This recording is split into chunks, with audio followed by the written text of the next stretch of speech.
एक और हवा की बेटी अपने ही ससुराल में बेईमाना के बाद इस दुनिया से चली गई। ये हिना जावेद हैं, जिनको आप स्क्रीन पर देख रहे हैं, इस वक्त सोशल मीडिया पे बहुत वायरल हैं।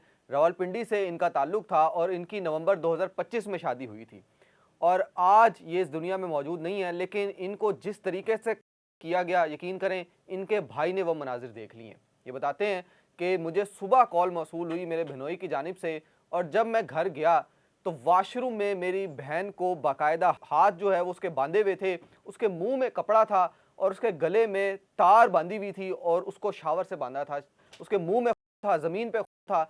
इस हद तक बेईमाना तरीके से उसको के बाद कर दिया और उनकी मुद्दत में ये एफआईआर दर्ज हो गई है थाना सिविल लाइंस में।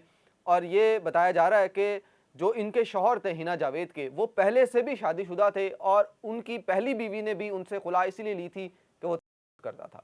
मैं बड़ा हैरान हूँ कि पता नहीं शादी करने से पहले क्यों वालिदैन या बहन भाई जो हैं वो क्यों ये चीज़ें नहीं देखते। हालांकि उनको ये शादी से पहले चीज़ें मालूम होंगी कि पहली बीवी ने भी इस तरीके से इसकी वजह से इससे खुला ली है, फिर भी ये शादी हो गई और ये कितना अफसोसनाक सानिया हो गया। एक अच्छी खूबसूरत 45 साल खातून थी ये हिना और एक यानी कि एक घरेलू लाइफ गुजार रही थी, लेकिन ये इल्ज़ाम अब इनके ऊपर है कि इनके शौहर ने और इनके शौहर के यानी कि इनके ससुर, शौहर और एक मुलाजिम, इन तीनों के ऊपर जो है वो मुकदमा दर्ज है कि इन तीनों ने मिलकर जो है वो उनको किया है। अब क्या वजूहात हो सकती हैं, क्या मामलात हैं, वो तो ज़ाहिर है इन्वेस्टिगेशन होगी तो चीज़ें सामने आएंगी। लेकिन जिस तरीके से ये एक और बेटी ससुराल में कर दी गई, इसका सद्देबाब ना हो सका, ये आज भी वाक़यात हो रहे हैं, ये माजी में भी हुए हैं।